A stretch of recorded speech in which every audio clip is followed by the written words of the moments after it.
Well, it has finally happened. SM has shared that Rice's Sunhan. Oh my god, my bus. Oh my god, so rude of them to ask me to work. Well, I'm already working on Sunha's case. I'm kind of focused on being a baddie right now. I can't really work. Anyway, like I was saying, SM announced that Rice's Sunhan will indefinitely suspend his activities. If you don't know who Sunhan is, why would you click on this video? But also, same. Like, I know he's a member of Rice, but he could be walking down the street. I wouldn't know a thing. Sorry to this man. Like I said, he's a member of Rice under SM Entertainment, and ever since he debuted, or maybe even before, I'm recalling a lot of this from memory, he has been hit time and time again with scandals. I'm using quotations because the scandal is that he has a life outside of his job. Oh my god, me! Oh my god, same! He also had a life prior to his job, which... How dare he? Pictures of him and a girl sharing a kiss on a bed came out, and the person who leaked it said that the girl was underage. Also, again, I did not fact check this because this is not the point of the video. I think he was like 2 years older than her or something. I also heard other rumors like he drank, he smoked, he had a terrible attitude when in high school. He still has a girlfriend to this day. You know, the whole package. All of these rumors were groundless. Like, let's go fact check. How does that song go? Fact check. I don't even know what they're saying. Check the facts, go check that. Check the facts, go check that. But anyways, people love a new target. So they were quickly making compilations of him like being rude, or videos about how the other members don't seem to like him. I feel like half of the people were asking him to leave the group, and the other half were wondering why SM wasn't doing anything. And boy, they should have. Like a week ago maybe, a clip from Sunhan's Instagram live was leaked, from his private Instagram account. He was talking to TXT's Subin, who is also not having a good time lately on the internet. And in the live, they mentioned Unche, who is a member of Le Seraphim, and the internet were mad at the fact that he referred to Unche as Uri Unche, which literally translates to our Unche, but it's a term that you use with people who are close to you, like family members. And the fact that two guys who aren't close to Unche that we know of, we're talking like this about a 16-year-old, I feel like that didn't sit well. Like, it's not a sin, but people are allowed to not like something, I guess. Almost immediately after that, a private conversation in which he says something like, oh yeah, I saw that they leaked my live. Thank God they didn't leak the videos of me smoking. That took everything in me. Thank God they didn't leak the video of me smoking. And literally hours later, that video leaked. And I think in that same leakage? That sounds right, ain't wrong. In that same leakage, there were also a lot of pictures of him before debuting, pictures with some girls and things like that. Nothing out of the ordinary, but again, someone's out to get him. There were 4 people in that Instagram live. Like, babe, do the math. And I saw a lot of people on Twitter, like I'm chronically online. I'm not seeing any people in real life. IRL. But I saw a few tweets about sasaengs, people complaining about sasaengs. Sasaengs are obsessive fans, to put it lightly. But I have come here to defend the sasaeng. I never thought I would say that, but this is not sasaeng behavior at all. Also, my defense is that they didn't do this. Not that they are not bad, because they are, and they are guilty of everything else, and they need to be stopped. So today, let's talk about sasaengs, idol obsession, and boundaries. I feel like this is an interesting topic when you have a Western perspective on celebrity dating because being in a relationship can be a key part in promotional activities. So much so that people have trust issues when it comes to celebrity relationships. PR relationships are a well-known Hollywood strategy to promote someone's work. Just a few months ago, Sydney Sweeney and Glenn Powell were allegedly having an affair at the set of their new movie. No one can fact check this, but now everyone wants to go see the movie to see if they have chemistry. Check the facts, go check that. And don't get me wrong, Korea also uses celebrity couples for I don't know how to not make it sound a little bit mafia-ish. But in order to cover up other things, there's a reason why they only come up when the government. I'm getting too distracted by this. Like, I'm literally, I have the attention span of a cat. But there's a reason why celebrity couples only come up when the government is going through a rough patch. For example, one time, South Korea's National Intelligence Service was revealed to have purchased hacking program called CRS. I said that so confidently. It's RCS, Remote Control System. And that's like not even important, but and after being caught buying this program, all the emails regarding the purchase were leaked to the public. And at the same time, Shin Mina and Kim Bin are dating. But in general, K-pop idols are forbidden from disclosing personal details, with some even having a no dating clause in their contracts. I've heard that now it's usually no dating like in the first 5 years after debuting. This came up a lot when Jeannie left NMIX. It was very abrupt, very sudden, so people theorized that she may have broken the dating ban. But again,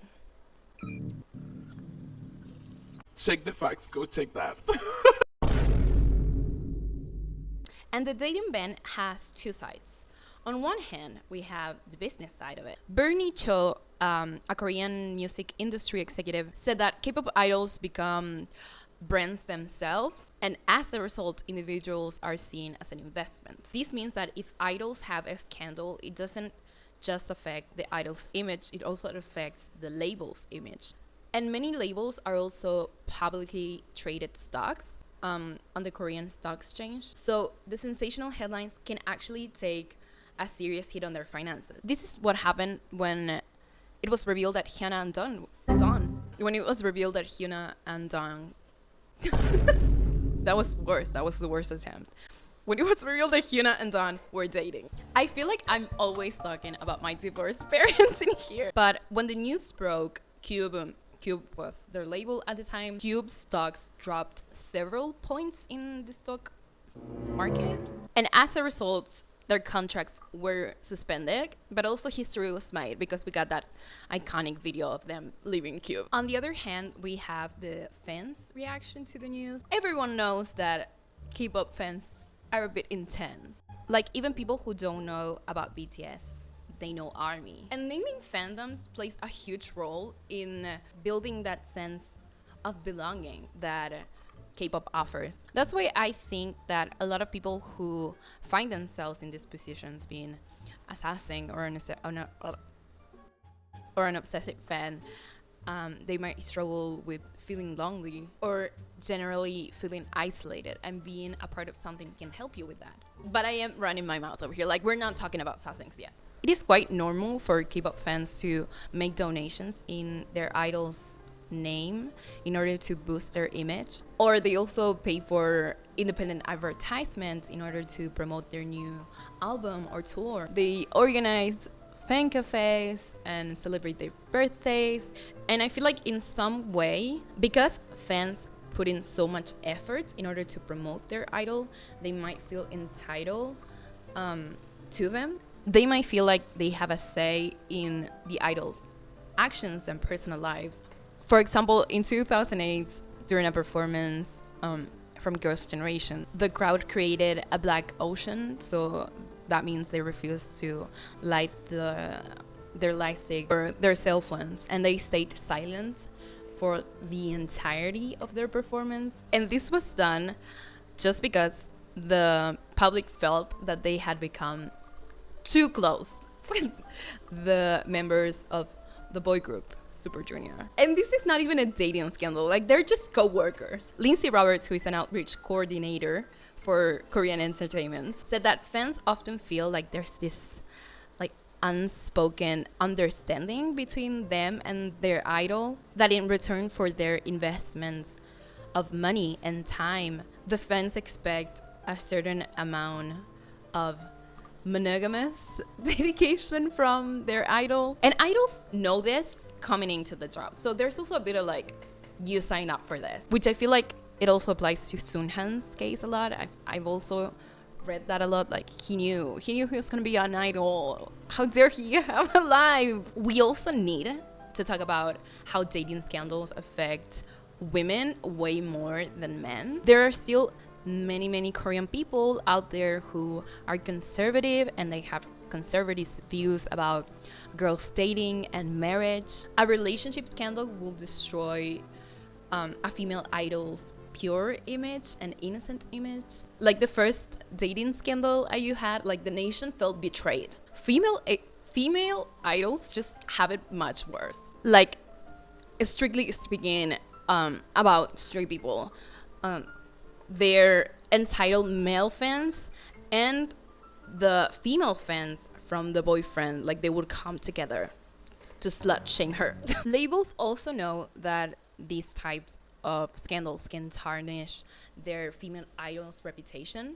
So that's why we also sometimes see an idol leave their label and suddenly it's revealed that she was in a relationship all along. Oh, how timing works.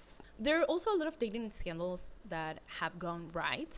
And I think what these examples have in common is that the news come from the artist or the label, or the rumors are out there and the label confirms them immediately. It also always includes something like they're getting to know each other with positive feelings. If companies are honest about it and present the relationship as if it's no big deal, I feel like generally the news is received positively. However, there are too many scary examples of a dating scandal destroying someone's life for idols to feel comfortable enough to share such personal news. For example, some fans threatened to boycott Super Junior's world tour if Seungmin was included in the tour because they were still mad about his marriage. One of the worst cases probably ever. I'm laughing because it is extreme, but it's also extremely sad. I feel like it has to be one of the worst cases, and that is Chen from EXO. He announced he was going to get married and have a baby with his non-celebrity girlfriend. And like after a week of the announcement, 15 fan sites closed down, demanding his withdrawal from the group. And I'm sure they're still sending trucks to Sam, asking them to make Chen leave. How dare he? How dare he be happy? I also saw the pictures from his wedding. I know nothing about EXO, but the wedding looked amazing and he looked so happy. But again, how dare he? Leaving comments and sending trucks, I guess, they are done by obsessive fans, but like normal obsessive fans. Like they are mid in the obsessive fan iceberg. Other fans, I wouldn't even call them fans, to be honest. Oh, luckily we have a word for them. Sasaengs. Sasaengs are fans who invade the idol's personal lives. They stay at the same hotels they do, so they can casually bump into them. They have their phone numbers, their address. They sometimes go to their houses. They sometimes steal stuff from them. One time, an EXO fan claimed that she had broke into their dormitory and had stolen a member's briefs. She tried to sell it online for 100,000 won. Some people think that the media is partly to blame because it focuses too much on Hallyu or the Korean wave, which K-pop is a huge part of. Kwangkum 2 A professor of psychology at Seoul National University said, Hallyu has apparently enhanced national prestige, as the case of boyband BTS shows, but it also gave rise to sasaeng and obsession, which I see as the downside of the Hallyu fever. And like I said, this type of behavior seems to affect vulnerable people the most. Nail that in one take. In a YouTube video called Interview with a BTS ex sasaeng, Confessions of an Obsessive BTS Stalker, the ex sasaeng explains that she was very depressed when she got into it. She couldn't eat or sleep at all, and this one boy band became the reason why she remains alive. And she became a sasaeng because she wanted to be close to them. Look at me empathizing. Look at me empathizing with the sasaeng. But there are many types of sasaengs, and they all get into it for a different reason. Maybe the delusion, maybe the money. Mr. Kwak over here also raises a valid point, and that is that sasaengs don't usually share things that they know might hurt their idol's image. They do sell the idol's personal information, like the address, their telephone number, phone numbers, or just gossipy things in general. They have like a menu of things that you can buy from them. It's both scary and fascinating from a business perspective. But they're also very reluctant to share the information that they deemed as exclusive. But to circle back to Sunhan's case, this does sound like a personal vendetta against the guy. He just debuted. I doubt that fans might feel betrayed because he had a girlfriend in the past or still has a girlfriend. And like, I'm no investigator, but The call seems to be coming from inside the house in hand. I don't think the sasaeng problem will ever be resolved. As long as there are celebrities, there will be people that feel entitled to them. Mr. Kwak, who I am a fan of now, said that stars have to raise their voices if they want to bring about changes. He knows that this requires a lot of courage and that it might upset some fans, but the boundaries need to come from the idol themselves. They need to be firm and let the fans clearly know what is right and what is wrong.